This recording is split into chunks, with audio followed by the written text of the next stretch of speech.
Should be live any minute now. And it says we're live. So, hey there, Vaxxer. Yes, I'm late. And you can be mad if you want to. It's my party. You can cry if you want to. Doesn't bother me a bit. How's it going, buddy?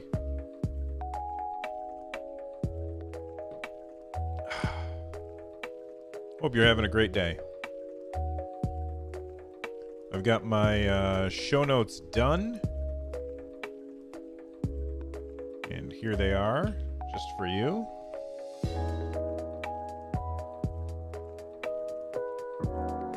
And let's see if if people on Discord got a notification.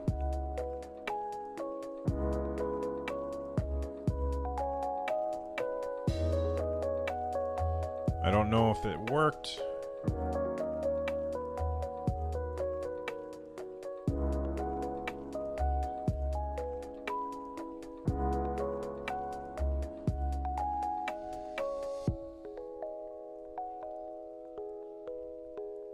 All right. So what's going on, man? How's everybody doing today? I see there's a few people here.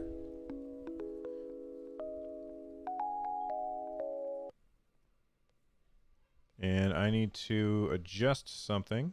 Did I just shut off the music by accident? Or is the song over? Oh no, I just... Hey, Fisto, what's going on, man? Hope you're having a good day. That over here. Delay. Set that to 20 seconds. There we go. You just try the button. And it looks like it's working. Let me make sure. Yeah, it's working.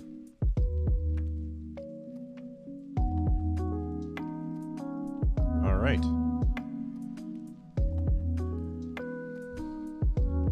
So just so you guys know, the show notes are posted right here. It has all of the topics that I'm going to talk about. So if you haven't already replied to one of those tweets, feel free to do so. And we're going to start recording here any moment.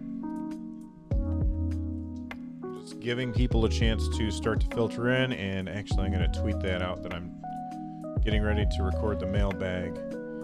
Getting ready to record the mailbag episode for this week. If you're not already there, then get there. Let me grab the appropriate link.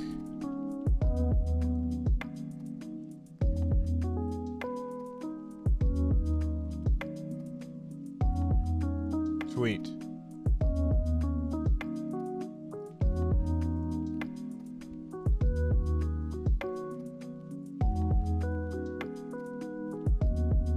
I am alive and well, Andrew. Thank you for thinking about me. I appreciate it. I wasn't feeling very well on Wednesday, and so I still recorded the show, but I didn't want to do it live. I didn't want to have to be on, if that makes sense. You know, like when I do the show, I kind of have to be upbeat the whole time if I'm, if I'm doing the show live. And I was really, really exhausted and just not feeling very well. And I didn't want to have to pretend to be upbeat. And you can easily tell when I'm not feeling well if you can see me. Like, it usually... you can tell that I'm exhausted, and I didn't want to have to try and fake it. But I'm feeling pretty good today.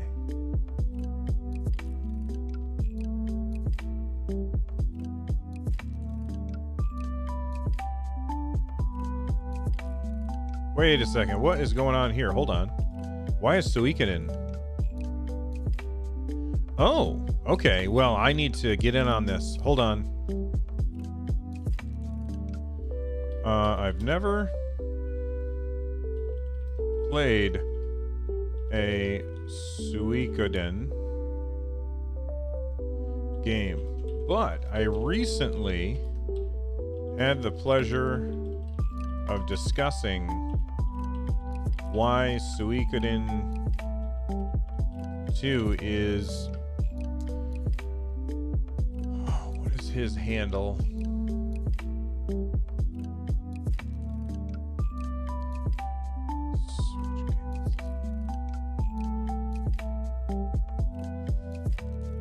I gotta look it up. I can't remember his handle. Let me go to KC. I remember now. KC Smithson. There we go. Why is one of Casey Smithson's favorite games? Give a listen right here, and then we'll do anchor.fm/. Well, let me actually find the actual episode. So I'm gonna have to bring up another window.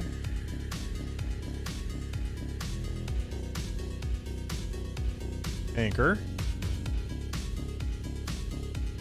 episodes.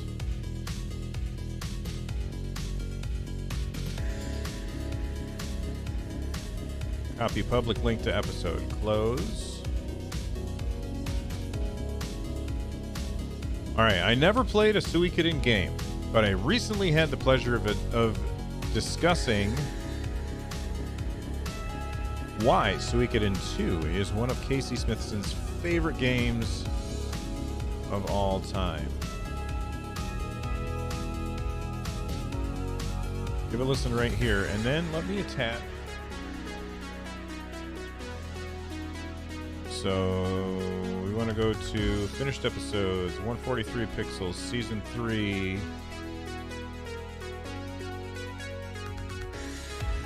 Oh, I like the song. What is this song?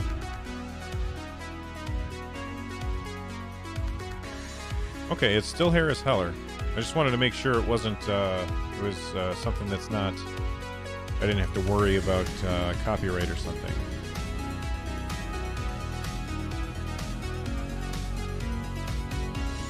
There we go.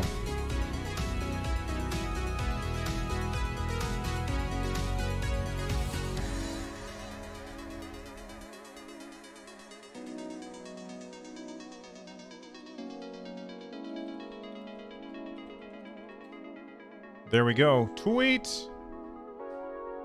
All right.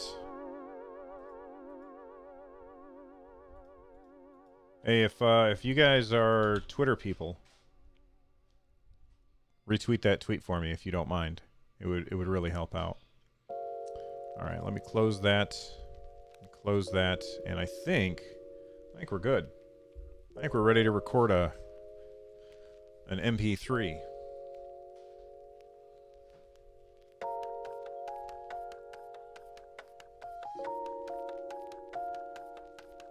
Thank you, Vaxxer.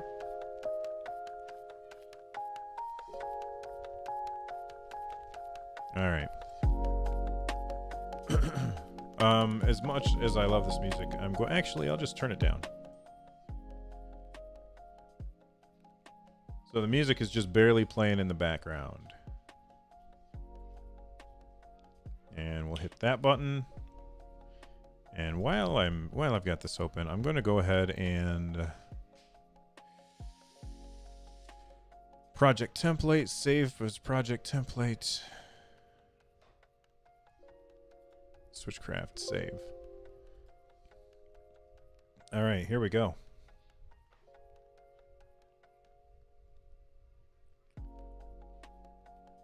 Reminds you have to charge your MP3 player. You have a... I'm sorry, Vaxxer. You have an MP3 player? Like a dedicated MP3 player? And a dedicated device that only plays MP3s?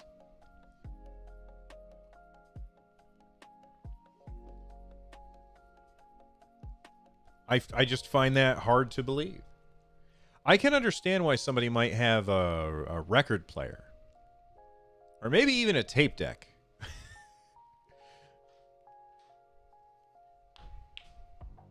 Why don't you just use your phone to play the MP3s?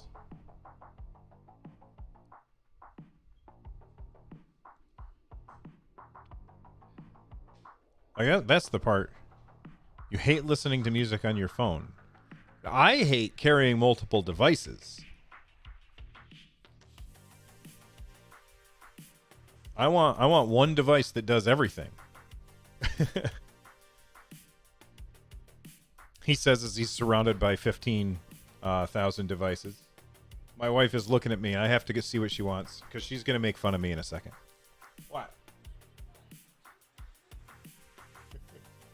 I love you.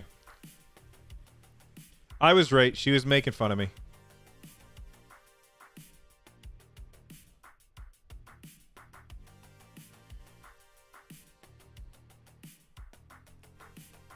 Three times smaller than a phone, and then that the real jar is hitting the exact next question that I would have is, don't you already have your phone with you? And my guess is Vaxxer is one of those guys that just doesn't carry his phone with him all of the time, which is just, to me, so anachronistic. But yeah, I can understand, I guess.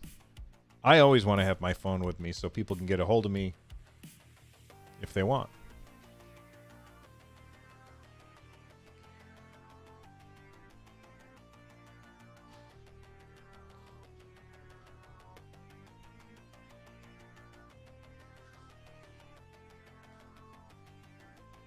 All right. Well, Vaxxer's anachronisms aside,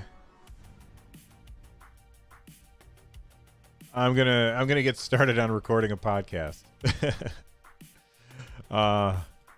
Thank you guys for coming to the live show. You're fantastic. All right. So let me pause. No, I was gonna leave the music going. All right. Just turning it down just a little bit more. All right. Here we go.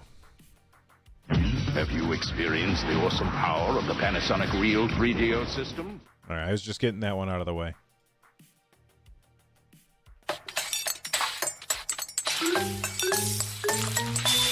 Hey everybody, it's episode 561 of Nintendo Switchcraft. This is the mailbag episode. This happens on Fridays now, and I record it live over on my YouTube channel, youtube.com/runjumpstomp. If you haven't already gone there and clicked the subscribe button, please consider doing so. It really does help out. And there's, of course, if you're watching this over on my YouTube channel, click the like button as well and turn on notifications so that you get notified each and every time I post something new.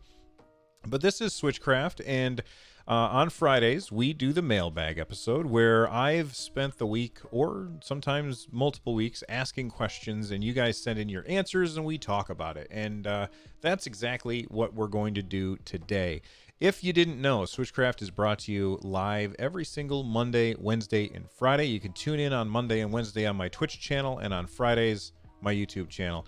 The Twitch channel, by the way, is twitch.tv/runjumpstomp, though if you're listening to this you probably already know that. So let's get started with the show today. Actually, let's not get started with the show today. Let's take 30 seconds and remind everybody, get out your stopwatch and hit start right now. I want to remind everybody that the podcast awards, the window for nomination is coming to a close. That closes next week. So again, podcastawards.com, nominate either Nintendo Switchcraft or 143 Pixels as your favorite gaming podcast. All right, moving on. Hopefully I got that in under 30 seconds. I didn't actually start a stopwatch, so I have no way of knowing.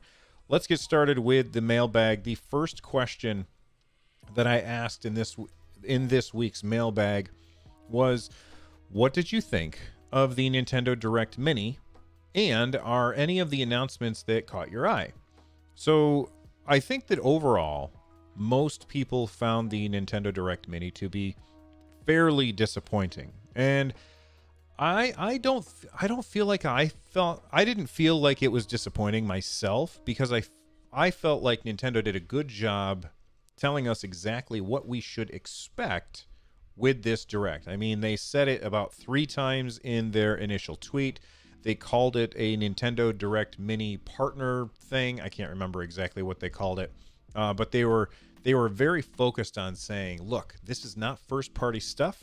This is stuff that our partners are doing, and they wanted to make sure that that they get to showcase what third-party stuff, smaller stuff, is coming to Nintendo Switch. Now, I'm still a little confused as to what makes this different than an indie direct, and it may have something to do with the developers who are actually working with Nintendo on this. We had that that Shin Megami Tensei stuff, we had that Cadence of Hyrule, so maybe that stuff doesn't qualify for indie because of its status.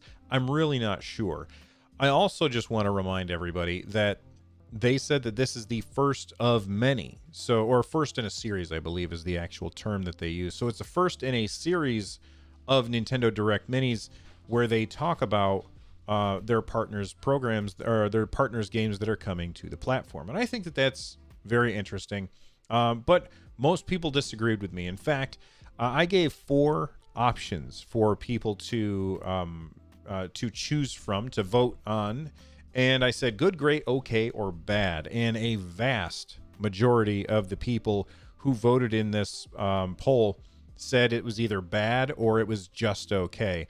In fact, only 17% of people thought it was good or great, and only 3% of people said that it was great. So most people said it was okay, and a big chunk of people said it was just downright bad. Now, let's see what exactly people had to say. Otterscotch, who is a longtime listener, and every time I say the name Otterscotch, my wife chuckles because she thinks it's a hilarious name, and she is correct. But Otterscotch says, nothing for me, but I like that they give time to partners that are likely suffering without the convention exposure. I wish it had been longer. I feel like a drip feed. It felt like a drip feed after how little info we've been getting from anywhere. But the world is too crazy right now to expect a normal timetable. And I have to say that this is something that is very, very important for people to think about. And honestly, I don't know that I thought about it before I read Otterscotch's tweet. All right, they said, where was it? Oh yeah. A lot of these gaming, a lot of these companies, these publishers or developers who are making these games, they are not getting the exposure that they normally get at E3. They get a booth at E3. There's a lot of press going to E3 because that's actually what it's supposed to be for. And as they're walking through, they stop and they, oh, look at this. There's this cool game. Let's check it out. Let's walk up and give it a shot. And I like that. However, I don't know, like the first time that Crypt of the Necrodancers, the first time that Crypt of the Necrodancer came out, I can see that being something that needed exposure at E3. Once it got highlighted by Nintendo for Cadence of Hyrule, then I don't know that really needs the exposure. And then the next game that they showed off was from 2K Games, the wrestling game. So, I mean, that's a huge publisher. That's certainly not an indie game. And I think that it's getting, like, that's 2K Games. They're not having any trouble with exposure either. And then they showed off the Shin Megami Tensei stuff. That stuff doesn't really need extra exposure either. For me, I have no experience with Shin Megami Tensei, but a lot of people do. A huge number of people do. So I don't know that one really needs exposure. The only one that really needs the exposure is Rogue Company. And I mean, other people knew about it, but I had never heard of Rogue Company. And I actually got to play it. Crazy Legs sent me, he's a listener, he sent me a copy of the game, and I played it. It's actually pretty good. I'm looking forward to playing more of it. It runs pretty good on the Nintendo Switch. Doesn't look very good, but overall, I was impressed with that game. That game by itself is, for me, probably the only one that would be suffering for exposure by not having E3. However, remember that Nintendo said that this is a series of events, a series of Nintendo Direct minis, or maybe they should have used the word micro instead. So because of that, I think that we'll get more. And yes, Otterscotch's comment will hold up in the future when we get to hear about more of these partners who are not getting the exposure that their games need and probably deserve. All right. Let's see what Webhead had to say. He said, I will follow by... Oh, no. He said there was nothing interesting to me. And then he said, I will follow by saying a while back, I first saw Rogue Company and said to myself, I'll pick that up. However, I just got Overwatch, so there's no reason for another online shooter right now. Splatoon and Overwatch is enough, and I've got Smash, so no reason to pick up the wrestling game either. And while I understand that, I think that there's a lot of people out there who have played tons of Overwatch and have played tons of Splatoon and have played tons of Smash Brothers, and they're looking for the same kind of game, but with a different twist on it. And that's where games like Rogue Company and the WWE 2K Battlegrounds comes in. So I think that those are going to be a good substitute for somebody who didn't just pick up Overwatch. But I get what you're saying. Anna Foster replied, Atelier Ryza 2. I'm so excited. So what I have to say about that is, first off, I don't know anything about that Atelier Ryza 2. Like, I'd never heard of that. And if you're hearing me say that and you're like, wait a second, I watched the Nintendo Direct Mini and I didn't hear anything about this Atelier, I don't know how to say it right, Atelier Ryza 2. Like, why is she referring to that? And that's exactly what I thought. But it turns out there was a second Nintendo Direct Mini that came out only in Japan, and it was 12 minutes versus the one that came out in the West being 8 minutes. And that one had extra games. And most likely those games will also come to the West. They probably just didn't have the trailers done in English yet, and so they didn't put them on the English version of the Direct. I couldn't think of the word for some reason. But anyway, I know that there's a lot of people who are probably excited for Atelier Ryza 2. I am not one of them because I've never played one, but that doesn't mean that I won't enjoy it. I did watch a little bit of video from it. It looks interesting. I dig the art style, but it, like, nothing really jumped out at me. For me, the big takeaway was the Cadence of Hyrule DLC. I think that that's huge, and I'm very, very much looking forward to it.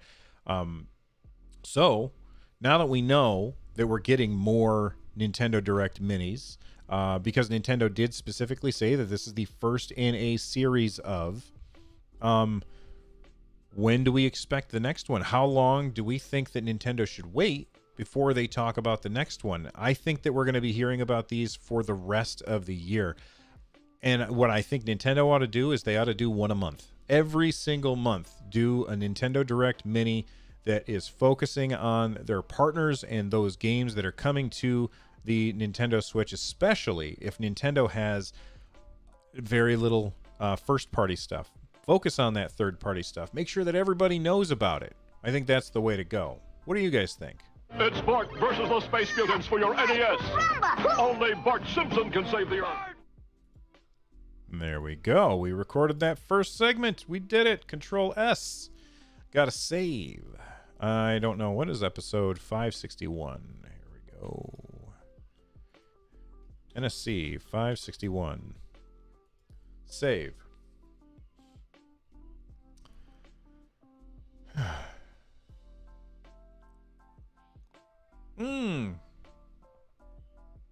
Fisto. Yes. Yes, that is exactly what they should have done. That is exactly what they should have done. That would have been brilliant. Smart. Hey, Nintendo, hire that guy. Jeez. All right, let me close that, and we'll open up the next one. All right, here's the next... whoops. Here's the next story that I'm covering. So if you want to reply to that and get your answer in line.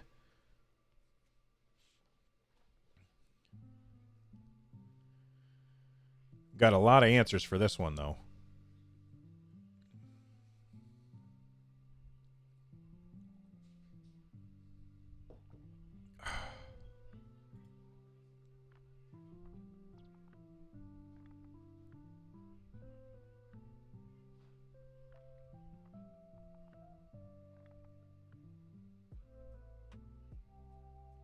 All right, here we go. Our next question that I asked earlier this week, I said back on the 17th, what is your least favorite game in the major franchises and why? And I said, so my example, let's try that again. I'm going to go ahead and delete that. And I'm going to try it again. The next question that I asked for the mailbag was, what is your least favorite game in the major franchises and why? And I said, for example, my least favorite Zelda game is Zelda 2. Now, I will say that I don't think that Zelda 2 is a bad game. I just think that it's my least favorite of all of the Zelda games. And all of the Zelda games are pretty damn awesome. So even though I don't like it as much as the rest, I still do enjoy it. Although I've never finished it because it's really, really hard. And I didn't realize when I was a kid that you had to grind in that game like an RPG, because the first Zelda was not an RPG. So we got a bunch of answers, but I've been thinking about this more. And I have to say that my least favorite, my least favorite... I'm going to have to start over again because I lost my train of thought and I don't feel like editing that. Zelda 2 is the worst. Have you played it, Vaxer?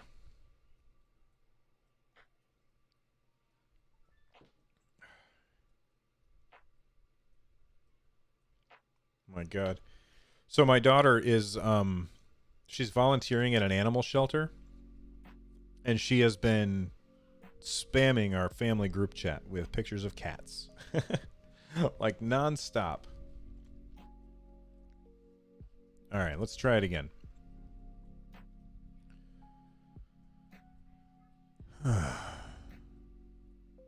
All right, here we go.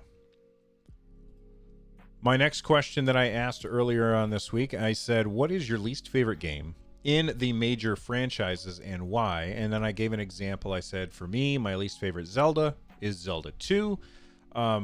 It became an RPG. Not that I dislike RPGs, but when I was a kid and I was playing it, I didn't really understand that it was an RPG. In fact, I think it was the first RPG that I ever played. And so I didn't understand that you had to grind in order to get better at that game. And so it was really difficult, and I just never got very far in it. That being said, I do like that game. I just like it less than all of the other Zelda games. Another example would be the first Final Fantasy, which is another game that I do like, but of all of the Final Fantasy games that I've played, it's my least favorite. I really do like the Final Fantasy series, but Final Fantasy 1, I just really didn't really grab me. Now, it's important for me to point out that I didn't play the first Final Fantasy back when it first came out, like way back in the day. I played it much later. I played it when I was an adult. And so going back and playing it, I don't think is really giving it a fair shake. But those are my reasons for choosing Zelda 2 and Final Fantasy 1. Let's see what other people had to say about this. Anna Foster replied. She said, Zelda Phantom Hourglass. That's her least favorite Zelda game. For Mario, New Super Mario Brothers. For Metroid, Prime 2 Echoes. For Kirby, Canvas Curse. I don't like any of the Kirby games. For Final Fantasy, she didn't like number 7, which to me, I'm like, oh, blasphemy. But, for me, Final Fantasy 7 is the first time that I played a Final Fantasy game. So I like that game has real nostalgia for me. I loved that game. That was the first time that I had ever played Final Fantasy game. And so that's the one I love probably the most. She went on to say for Mega Man X7 is her least favorite. Castlevania 2, Simon's Quest, Animal Crossing City Folk, and Paper Mario Sticker Star. And she says, why? These are contrite games that attempted something new that either failed miserably or were a slog to get through. I can appreciate that. The Nerd JB says Zelda 2 is okay, but it changed the perspective to 2D, which was a bit odd for me, so I have to agree. Dexter says Mass Effect Andromeda, it just felt too slapped together. And you know, I never played that one. I was looking forward to it, but then I just never got around to it. And I've heard bad things about it. I will say this, that I watched somebody stream it. I think I watched Bog Otter stream it. If you haven't watched Bog Otter on Twitch, he's awesome. Twitch.tv/Bog Otter. But he was streaming Mass Effect Andromeda, and man, the graphics, they had some serious problems. I don't know if they ever fixed those. Let's see. Simon says Final Fantasy 15. Maybe I'm too critical, but the pacing was awful. It also feels like it started out as an original tech demo for Final Fantasy VII Remake that ended up having to change course. I will say this, the combat system in Final Fantasy 15 feels like a half step towards the combat system in Final Fantasy VII Remake, which I personally think is a great combat system. I did not like the combat system in 15 nearly as much as 7 Remake. James Kaler said, I know a lot of people love it, but I never cared for Wind Waker. James, I'm sorry. That game's awesome. But that's okay. We don't have to agree on everything. Dave Bellringer said Mario Odyssey is comfortably my least favorite 3D Mario game. I hate the open world compared to curated start-to-finish levels, and the amount of moons to collect makes the game feel super boring to me compared to most of the others. It's Sunshine's blue coins turned up to 11. Let's see, I'll do one more. Richard Mortlock says, for me, it's Halo 5. I loved all the other Halos, but this one was terrible. The weak story, annoying enemies, and no split-screen co-op made it a chore to get to the end of the game. And they had a reply from eSolo. They said, yeah, Halo 5 was supposed to be the next coming, but it just wasn't. Xbox lost a lot of ground on that one. I bought my Xbox One on the promise of Gears and Halo, but I'm grateful for Overwatch as it became my game this generation, for better or for worse. And that's another reason why you want to reply to these mailbag things, is because then other people can get in on the conversation too. These are conversation starters, and I always look forward to seeing what everybody thinks about them. If you don't already follow me on on Twitter, that's how I do these shows. I tweet these things out throughout the week, and then you guys reply. And I am at RunJumpStomp on Twitter. Words can't describe the endless challenge of Super Mario World, so we let the players do the talking.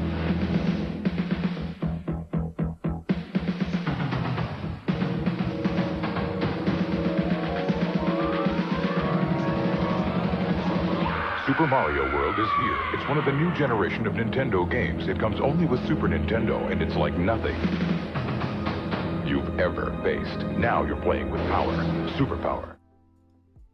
There we go. We got that done. Save. All right.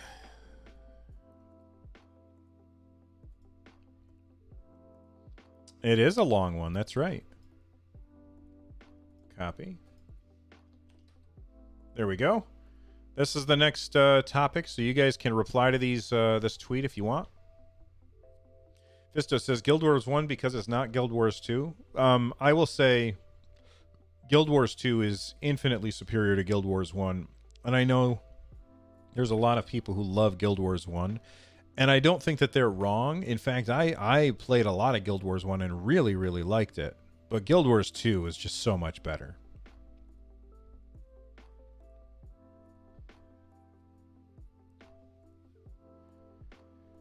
All right. I got to talk a little bit quieter. Guild Wars 2 is pretty. It is one of the best looking MMOs out there. All right, let me hit record. I want to make sure I'm in the right spot. Yep. Okay, let's take a look at the next one, which is which hard-to-find retro game would you want to get your hands on if they made physical reproductions or re-release on the original hardware? So basically, you have an NES and you want to complete your collection of NES games, which games are you looking for the most? Joe Barrett replied, they said DuckTales 2 on NES. It's the first game. The first game is one of my favorite games of all times, and I've always wanted to pick up the second game, but the asking price is just too much. I will say this. One of my all-time favorite video game songs is the Moon theme from DuckTales. I'm 99% sure that Noteblock did a version of that song, and if I can find it, I will put it in at the end of the show because Noteblock gave me permission to use their music. That song is fantastic, the Moon theme from DuckTales, and if I don't put it in at the end of the show, then go look for it because it's just so amazing. What a fantastic song. Lloyd Hannison replied, Snow Bros for the NES. There's no way I'm paying $300 plus for it, but I love that game, and I'm sad that I didn't hang on to my copy.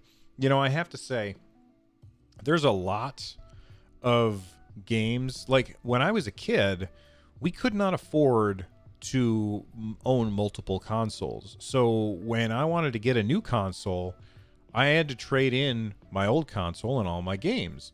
When I wanted to buy a new game, I needed to trade in the games that I had finished or rent it at the place down the street. So I have if you look on the shelf behind me, if you're watching my YouTube channel, you can see the shelf behind me. But if you are just listening to it, just know that there's a pile of retro goodness on the shelf behind me.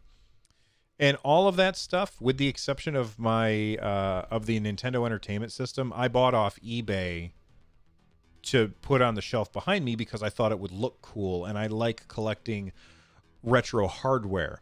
Not such a big fan of collecting retro software. That being said, I just loved some of these old games, and I do wish that I still had my original copies. Like, I had a copy on Atari 2600 of E.T. I had a copy of Yar's Revenge. I had a copy of Indiana Jones and Raiders of the Lost Ark. You know, I had these games on Atari 2600, but, you know, I ended up having to sell them in order to buy the newer stuff. And so now I have those copies again, but they aren't my copies. They're not the copies that I grew up with. So I totally get what Lloyd is saying here. Not having your version of a thing is kind of sad, especially when the only way to get these rare versions is to spend hundreds and hundreds of dollars. There's nothing on the shelf behind me that I have bought off eBay that I had to spend hundreds on. It was somebody clearly was charging way too little for what they had, and I was able to get it, like the Virtual Boy or the Power Glove or things like that. Anyway, let's move on. Joe Walker replied, they said Burning Rangers for Sega Saturn. I will say this. I have behind me every Nintendo system that has been made, for the most part, all of the home systems, all the way back to the TV Color 6. What I don't have is all of those Sega systems that I had when I was a kid. So I had the Sega Genesis, and I have a Sega Genesis behind me. But I also had a Sega CD and a Saturn and a Dreamcast, and I don't have any of those. None of those are behind me, and those are things that I need to find. I need to get those so I can put them on the shelf because they look cool. So every once in a while, I do go into those retro stores and see if they have any of that stuff. Even if it's broken, I buy it for putting on the shelf behind me. Although, luckily for me, all of the stuff behind me works. Even the TurboGrafx 16 that was sent in by a community member, which was super awesome of them. All right. Michael Mooney says Ferrari F355 Challenge, which is an old arcade game, and he sent in a picture of it, and the picture looks awesome.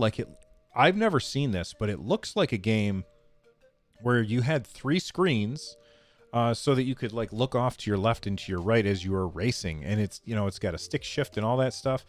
Yeah, that would be amazing if they would make those. In fact, God, I wish arcades still had video games in them. These days, arcades are just ticket. Like, you go in and you pay quarters to get tickets, so you can trade the tickets for nonsense that you could have just bought for a lot cheaper. Arcades used to be awesome, and they're not anymore, and that makes me sad. So thanks for making me sad, Michael Mooney. Anyway, moving on. Pat Duddy says the Fire Emblem games for GameCube and Wii, those are so hard to find and expensive now. It would be nice to have a re-release at the normal pricing. Now, here's my question to you, Pat Duddy. Would you prefer to have a re-release of the GameCube version or the Wii version, or would you prefer to have a re-release on the Switch? So that's going to be a question for next week that I will tweet out after I finish this segment. One last response from somebody. M.E. Bennett replied. They said, define where we draw the line. If, say, PS2 and back, I'd like to get my hands on Xenosaga. I have the second. I'd like to get the first and the third. If earlier, Chrono Trigger and Mega Man X3. So thank you very much, Mr. Bennett, for the reply. And thank you to everybody else who replied. I think that these are really good calls. And yeah, I wish you could get reproductions of these old games, because some of these old games deserve to be played. You've been Back to the Future of the movies. Now go there on your NES. All right, save.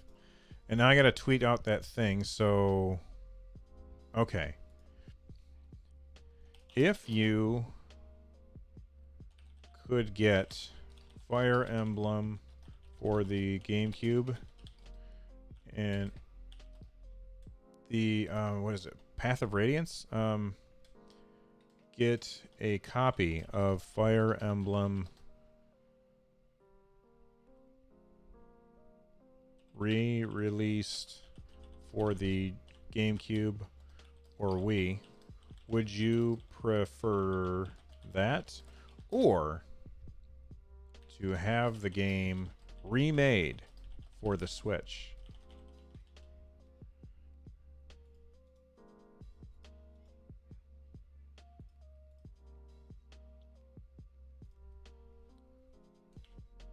Original hardware Switch. Tweet. Now let's bookmark that. We'll close that. Where are we on time here? All right, that's going to have to be it for today.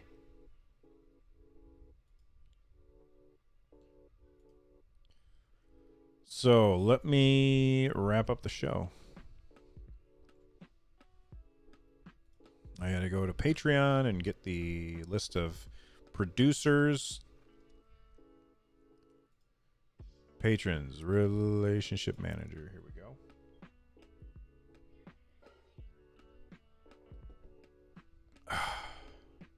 Thank you, Fisto. All right.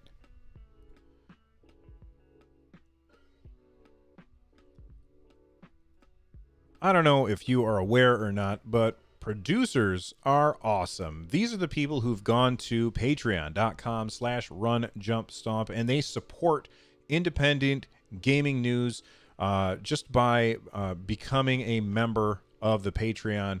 And if you are a producer, if you pledge at the producer tier or higher, then I shout you out at the end of the show, each and every episode. So big thank you to Orange Thunder, Paul Bramblett, Abigail 13, Eric Smith, Jordan Forbes, Matt Hadfield, Bowser, Travis McGuire, Trucker Paul, Brian Reese, Josephine, and Bustler. Thank you to each and every producer, as well as all of the patrons over at patreon.com/runjumpstomp. You guys are amazing. I really do appreciate it. If you haven't become part of our ever-growing community, join us over at runjumpstomp.com/discord.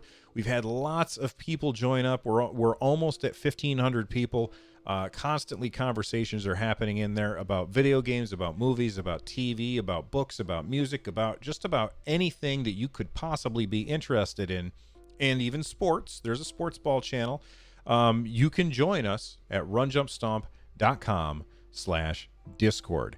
All right. The music that you are about to hear is maybe it might be that DuckTales song by Noteblock. But if it's not, then you're about to hear Corneria Star Fox remix by Noteblock. So make sure that if you haven't checked them out, that you do. I'm out of here. Stay awesome, and I'll see you next time, everybody. Bye-bye.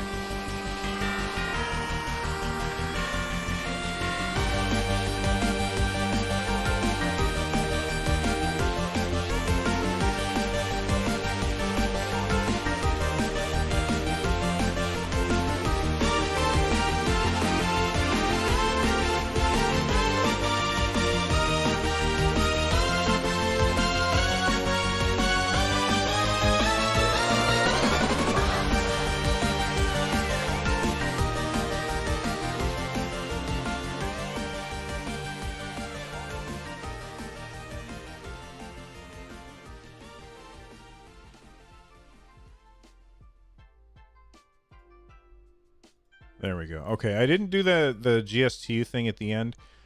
Just so you guys know, you don't have to type when we're on YouTube, you don't have to type the things. All the appropriate links are in the description down below, so you can save your typing. But you can continue typing them if you want. I haven't set up all of the commands though. All right, let me see if I can find that Moon remix. So YouTube and Note Block.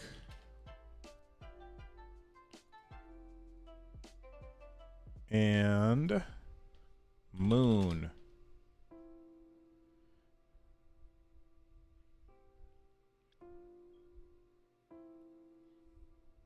Ah, there it is. Let me grab this.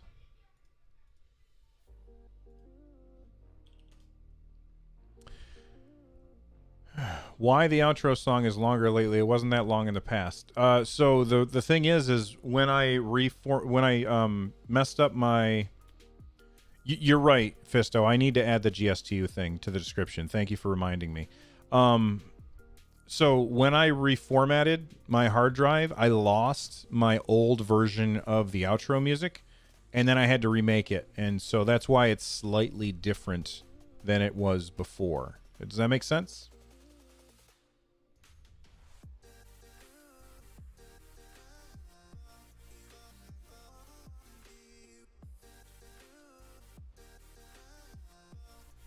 Download the MP3.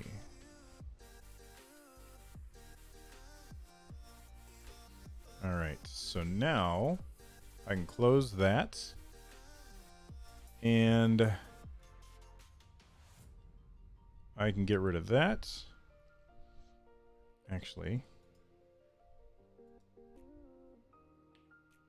there we go, and I'll put that right there. And let's take everything and extensions and loudness and analyze. Let me edit the description right now while I'm thinking of it.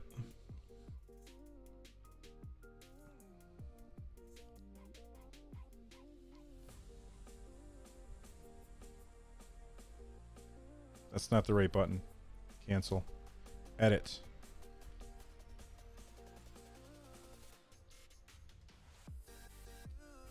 GSTU.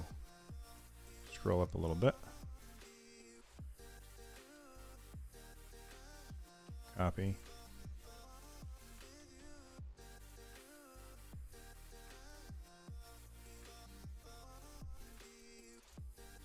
And gstu.net. Save. There we go. It's in the description now. All right. Let's highlight these and normalize. There we go. So now I need to do a slight intro here. Let me shut off the music. All right, here we go. Lots of people join up. We're almost at 1,500 people. You can join.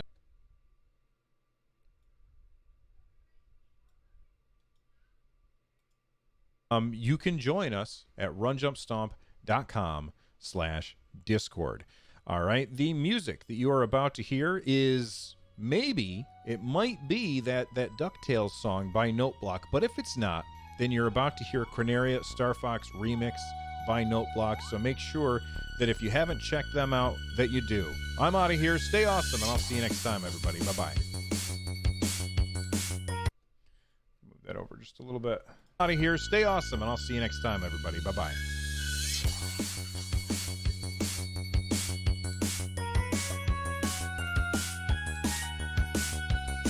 There we go. Nailed it. Save.